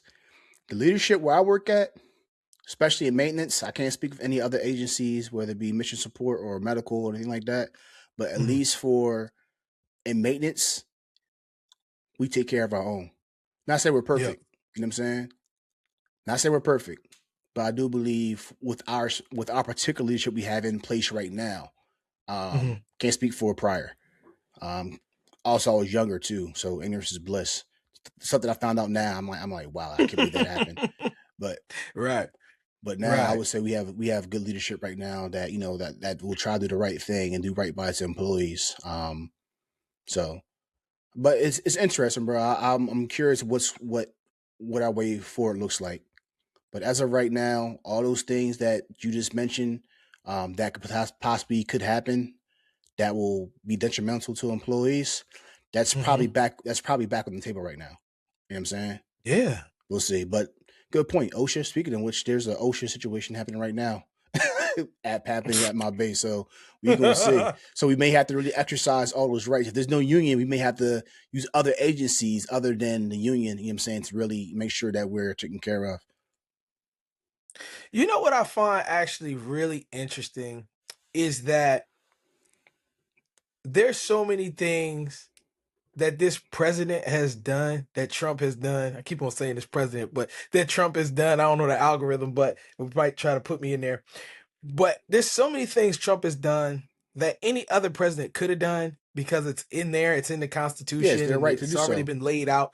But they never actually exercised it because they know it's bullshit to do it, right? So, oh, no one knew you could be a felon and run for the president of the United States. No Yeah, one knew that because the whole time we've always been told loosely, but we've always been told, oh, felons can't vote. Felons don't have rights, right? You lose all your rights when you become a felon and all these things. So it's so much misinformation, and this goes back to the beginning of the conversation, even what Stan was talking about. That is so much misinformation. Yes, felons can vote. There's some type of a few felonies that does take your voting rights away, but not every felony takes your voting rights away, right. and not every felony takes away from all your liberties as a citizen. But nobody actually knew that because we've been going off of, oh, felons can't vote. Felons can't do this. But felons can vote. Felons can run for the president of the United States, the highest position in the country. Right? And just like this with the labor unions, that he's trying to disband the labor unions, that no other president did this because they know it was not good. And he's just trying to strip things away and liberties that were placed on the books for a reason. And a lot of times you look and you see that, yeah, he has ulterior motives for a lot of things that he does, but it's not for the betterment of the people. It's for the betterment of a small group. And it's just not, I mean, it's not presidential to make decisions on your own behalf. It's supposed to be on behalf of the people.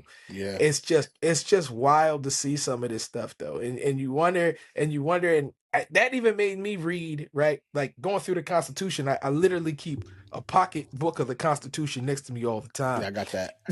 Yeah, right.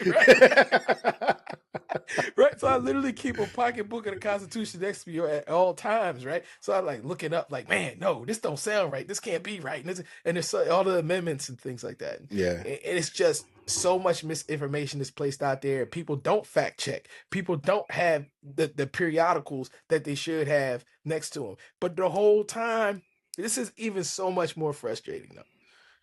We are the most informed, ignorant society that's ever existed. Mm-hmm. You literally can go in your pocket and check the facts at a second's notice, and people still don't do it, man. So I hope it works out for you guys in the labor union. I hope the union doesn't get disbanded, because that doesn't sound good at all. There's no upside to it. It doesn't sound like it. Anyway, so I really hope that doesn't happen to you guys. We'll see what happens, bro. They're also moving to decertify the FLRAs, the Federal Labor Relations Agencies.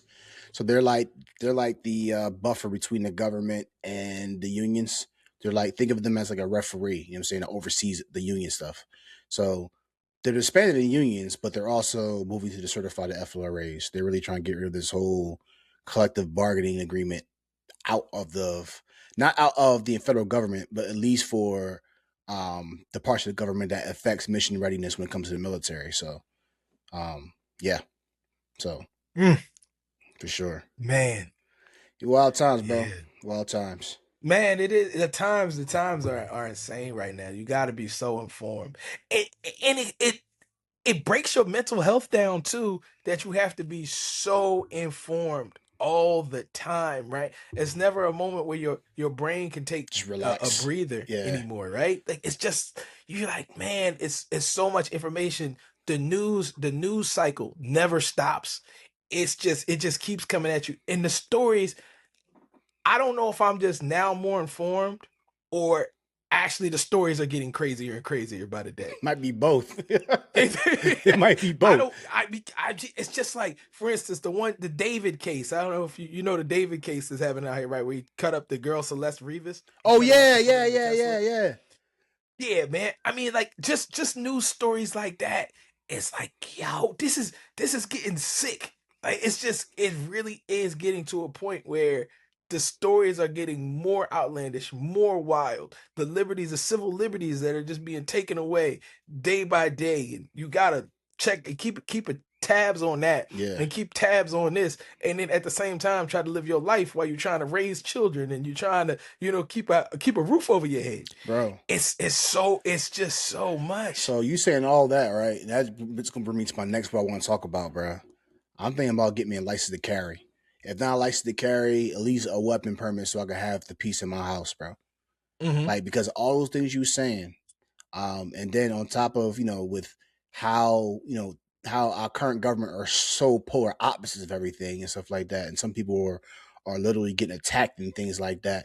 Even to the sports, where the freaking Eagles fans are egging their offensive coordinator's house. You know what I'm saying? Like, dude, like, yeah, that was bad, bro. Like, that was bad, I'm thinking about carrying something, bro. Like, because it's getting wild, bro. Like, and then insider threats, because we talked about this before. You know what I'm saying? Like, it'll be very difficult for anyone to bring war to the American soil from the outside in, because we're surrounded by two bodies of water. It would have to come from the inside, right? Yeah. You know what I'm saying? And another reason why it'll be difficult to wage war against America, because the American citizens, for the most part, they have a license to carry. Like some other countries, you know what I'm saying? Well, certain states have a license to carry, but some other countries, they're not allowed to have weapons. You know what I'm saying? Like over in UK and in London and stuff like that, there's no gun permits. That's Right. why they use knives. That's why they had the highest knife deaths in the entire world, because that's all they got is knives. You know what I'm saying? Whereas, like, you have to worry about the military, and you got to worry about the citizens too. Yeah. And I got some partners, you know what I'm saying, at my workplace, you know what I'm saying, that, you know what I'm saying, like they holding something, not just one, not two, but the wife is ready, the kids know how to shoot and stuff like that. So, you know what I mean? Like, that's what I've been thinking about, just to protect my family and myself. Many, for real, it's not really about myself. I feel as though myself, it is what it is, but to take care of my wife, you know what I'm saying, and my kids, I just want to make sure they're protected. And I'm not even sure if I'm not even sure if I even want a license to carry, because I really don't care about that. Because that just adds another layer of discrimination or targeting. Get pulled over, you gotta let them know that you're carrying something like that, just to protect yourself. And now they're on edge now because they know that you got something, even if it's in the back somewhere far away with being unloaded. You know what I'm saying? Now they're looking at me a certain type of way and stuff like that. Now, could it go a different way if I'm respectful? Yeah, of course. You know what I'm saying, I'm gonna mind my own anyway. But like I said, I'm just more so making sure I have something in the house, you know what I'm saying, in case something happens. And even still with that, I gotta be careful. Because here in New Jersey, you can't shoot somebody, you know what I'm saying, if they break into your house. You gotta exhaust all avenues of escape or self-protection before you can even pull it out, bro. Or even shoot anyone. Man. That's New Jersey. Yeah, it's stupid. That's crazy. Like, you can't even getting your house broken into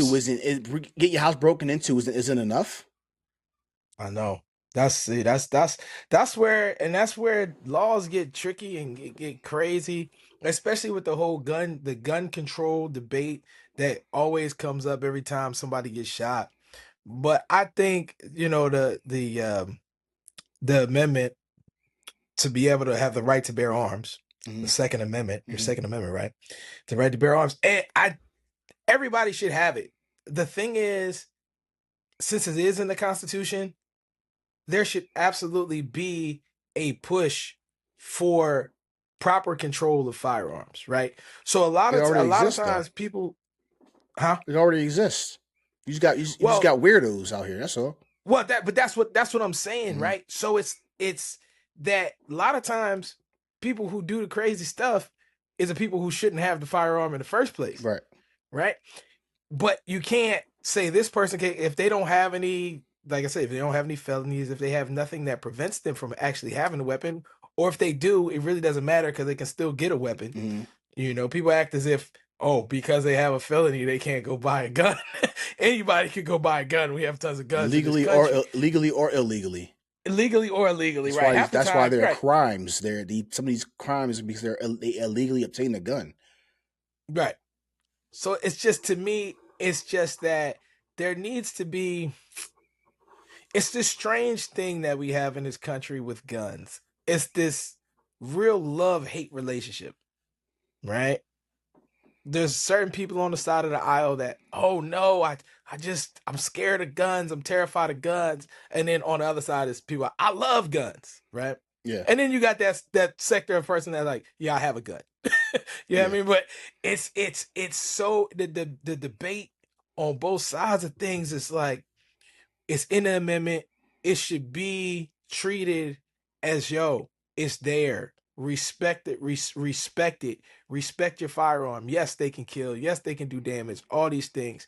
But I think a lot of times people go in with that thought that's like, they're so dangerous and they're so scared. So I don't know the stat, but it's high, right? Like, the number one cause of children's death is by gun violence. And it's not that somebody's shooting the kids. It's literally the kids going in the closet and just don't have any respect or understanding of what this thing could do. Half the time they think it's a toy. Half the time, you know what I mean? They're just playing around. They're kids. They're really, you know what I mean? They're kids. Kids do what kids do. They're curious, right? And that's on the parents' fault for not actually securing it. They should have. It's easier now. Absolutely. Biometric safes and stuff like that. It's done Yeah, easy they should now. have gun locks on Yeah. them. They should, all these things to prevent any of that. And it's carelessness at the end of the day. It's carelessness. But overall, if you do have a gun, I think it's important that you teach your child the respect and the knowledge of the gun. Yeah. Right. A lot of times we take children for granted because we say they're children. They can't, you know what I mean? They're so young. They don't learn. But meanwhile, children are sponges.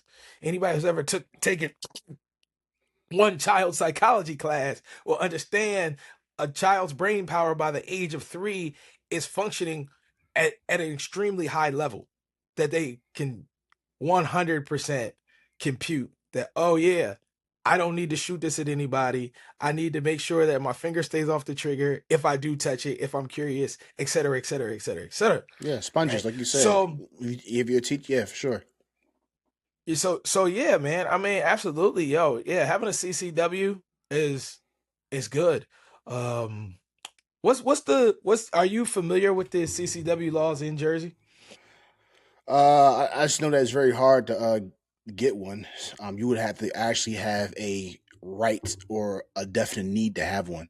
Law enforcement, obviously. Let's say you're a U.S. Marshal. You know what I'm saying? You know, you could be a target for something. Yeah. Police officers, maybe far, but but with some Joe Schmo just wanting to have one, just to have one, you're gonna have to prove a case of why you need one.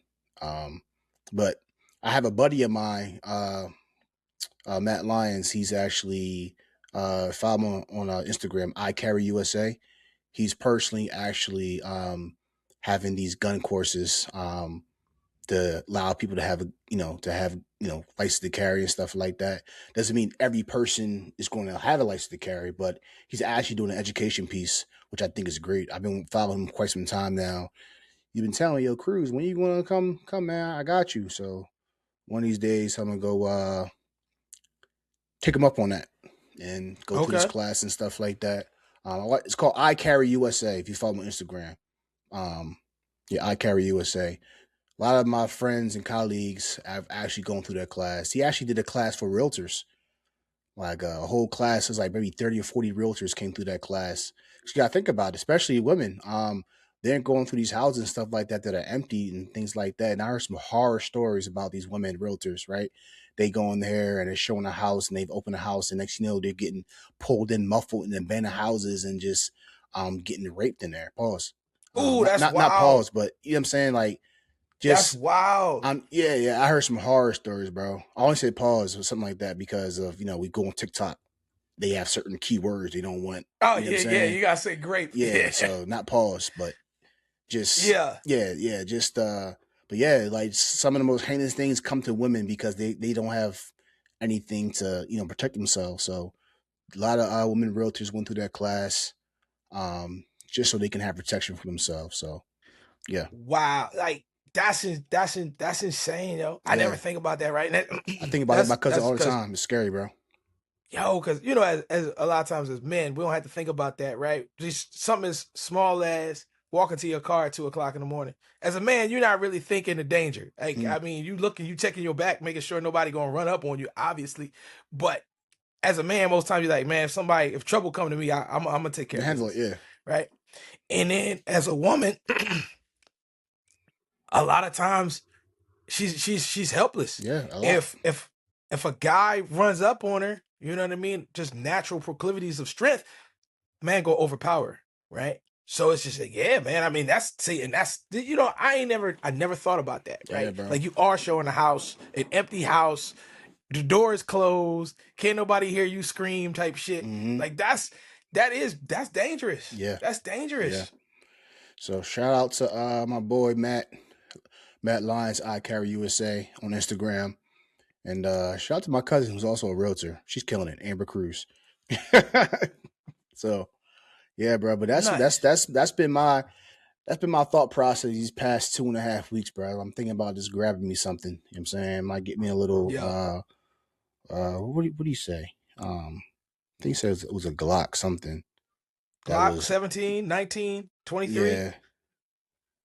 Yeah. Let me see. So you a handgun guy or you a rifle? Yeah, and that's another thing. I'm getting a handgun. I'm not getting an AR or nothing like that or semi-auto or nothing like that.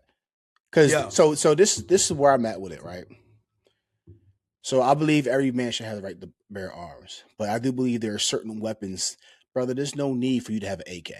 There's no need for you to have a freaking M4. Right. You know what I'm saying? Right. Like, what are you doing? What is like just on a daily basis? What you need a SK for? What you need? You know what I mean? Yeah, you need handgun, a handgun, pistol, shotgun, or rifle. You don't need nothing with a switch. You know what I'm saying? These young boys be something, a ladder, extendo. Like you don't need that. You know what I'm saying? Like either self-defense or you're going hunting. Yeah, and a fully auto, you're gonna kill your killer's gonna be destroyed, so you can't eat the meat. Yeah. Right? And then a fully auto in the street is so reckless, bro. You cannot control anywhere them bullets going. They ricocheting off of cars. Those are warfare guns, bro. That's why they're in the military and in these police forces for a reason. You know what I'm saying? They are military weapons, graded weapons. There's no need for a regular person like you and I to have that. For real. Nah. So that's where I'm at when it comes to gun laws. Like, yeah, what you need a freaking? What you doing with that? Yeah, what you need that for? What are you hunting? What are you doing? Is what you hunting also have a gun? Like, what are they shooting back at you? Like, what do you? Does Bambi have a gun too? Like, you know what I'm saying? Right, like, right. You don't need that. So a good hunter with a compound bow, can take care of work. Right, easily. Man, have you ever heard somebody with a switch? Have you ever heard that? Have you ever heard it? It shit sounds insane. I never actually heard it before. I was with a switch, not a switch. I never heard it. I never heard it. I was curious, but I never heard it. The sound is crazy. Like I can't even recreate it with like you just. Can you find it? Can I find it on YouTube? Yeah, you can find it. All right, I'm going to. This is crazy, yo. It's just the sound is like, damn. It sounds man. Yeah. Like to compare it, it's almost just hearing like a jet break the sound barrier. Shit is just inconsistent. It's a crazy noise. It's a crazy noise. I'm gonna check it out though. Yeah, I'm gonna check it out. But yo, man, we got it in an hour and 45 minutes, bro. It's a good episode. We talk about a lot of things we don't normally talk about. That's worth talking about, honestly. Oh yeah, for sure. But that was a good episode, man. Y'all kept me entertained, man. Because like I said, oh my gosh, I had way too many Long Island iced teas last night. You 40 years old, about to hit 41, dog. You still drinking those? Yeah, man. Bro, man. Going in, man. Acting like I'm back in college or something. Drinking Long Island. I don't know the last time I drank a Long Island. Matter of fact, the last time I drank, I think it was when was it? I think it was Valentine's Day. We went to a crab boil out here. I brought this I bought this New Orleans punch. That joint had my stomach on fire. Had my stomach on fire. Bro, yeah, this ain't for me no more, bro. Like I don't drink, so I should have just had me like a beer with my crabs and called it a day. Yeah. But oh yeah. The pain ain't worth it. Yeah. It's not worth it anymore. Yeah. It's really not. It was bad, bro. It's really not, yo. But yo, this is episode 9, bro. I'm your host, Jack of all trades. Tom, you got anything to say? Man, we went over a lot of topics today, man. Like I said, I just want to get out there, man. Midterm elections coming up. Primaries coming up. Be informed. In June, stay informed. Get your ballots. I know ballots are coming out real soon to your home. Make sure you look at it. Don't just throw it in the trash. Chuck it over there and not see it. Make sure you're checking the ballots, man. Make sure you're informed. Make sure you're looking at these people, man, because before you know it, we are going to have the national election coming up really, really soon. 2 years go by quick. Facts. So make sure you're on top of it, everybody. All right, y'all. Yo, this is Jack of all trades, episode 9. Signing out. Jack of all trades, I move how I move.